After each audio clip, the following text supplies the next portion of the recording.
Now, while the circumstances surrounding an addiction, which is more correctly referred to as a substance use disorder, are complicated, the simple fact of the matter is that addiction is a psychological disorder.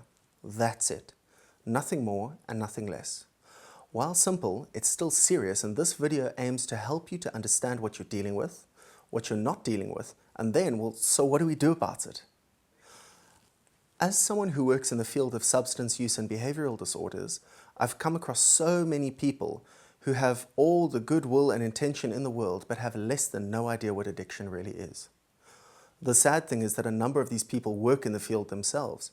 However, I feel the need to emphasize the fact that they're doing the best that they can, and we're all working towards helping those who need it.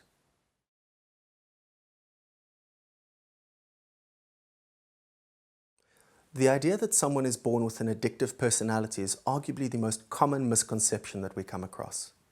Most often we hear that because of the way that that person's mind works, that person is always at risk of becoming an addict because that's just who they are and that's just what they're like.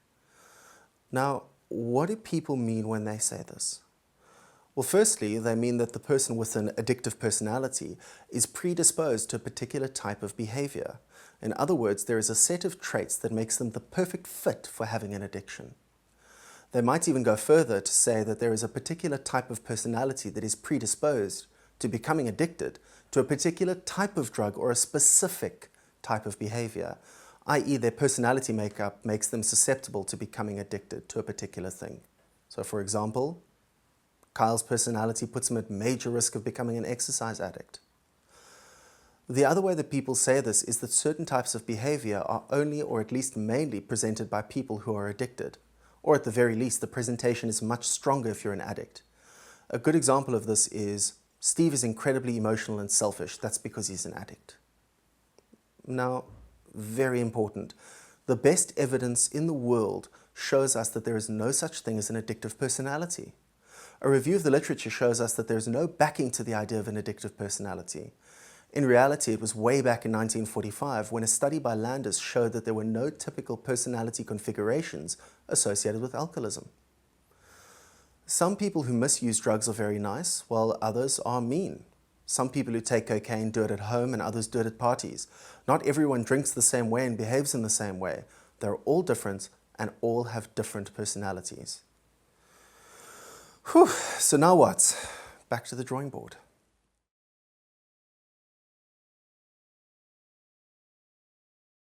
The brain disease concept is, in a nutshell, the idea that your brain is hijacked by the drugs or alcohol or type of behavior. Now, just like in a hijacked car, you don't decide where you're going. So the drug takes over your brain and you are powerless to stop it. People who advocate this disease model often accept that there are still other factors at play, but they maintain that the main problem is the effect of the drug on the brain of the person who is taking it. This is based on a theory that came around many years ago. Fortunately, this theory has been disproven many times. If this chronic brain disease theory were true, then the proportion of people that drink way too much when they were young and experiment with a whole ton of drugs would all become addicts. Surely then the negative effects of the drug wouldn't affect such a small portion of people. Thankfully, that is not the case. It is not about the drugs. It never is. If you want to look up more info on this, you can go and check out the Rat Park study, or if you prefer reading, the study done on the veterans returning from Vietnam.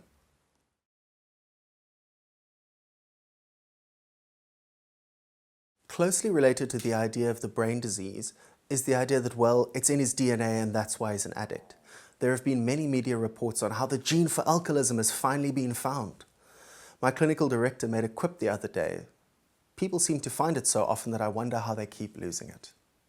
So in reality, there are many genes shared by people that are either addicts or not addicts.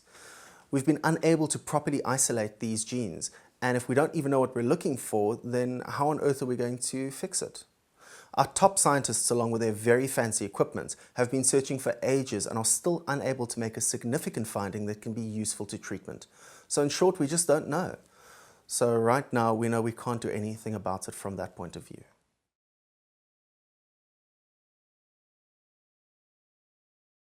So what do we actually know about addiction? In actual fact, the root causes of addiction are based in trauma. Most of the time, we see that people have developed an addiction to ease the pain of something that has affected their ability to cope. For more information on trauma, you can look at our other info sessions on trauma and substance use disorders, which will provide you with a much more comprehensive view of what trauma actually is. In short, trauma affects your ability to cope. Trauma also results in pain. Now there's pain that you can't cope with, so you need to find a way to soothe yourself, to help yourself to not feel so horrible anymore. Enter substances, behaviors, and a whole ton of other stuff that hurts you, but that you're using as a psychological painkiller because you don't have any other alternatives. As you use more, there is more damage, and so the pain increases. But the painkillers don't get any more effective, so the spiral continues downwards. Any pains and trauma can be very hard to deal with, especially in the quick gratification society that we live in. Our society doesn't encourage people to live with their own pains and to deal with them right away. Instead, people look for a quick way to cover up their pain and trauma. That's what leads people to substances of abuse and then addiction. Anyone with any type of addiction, be it drugs, alcohol, work, exercise, eating, etc., is using it to cover up the pain they're living with on a daily basis. Treat the trauma and the pain will go away.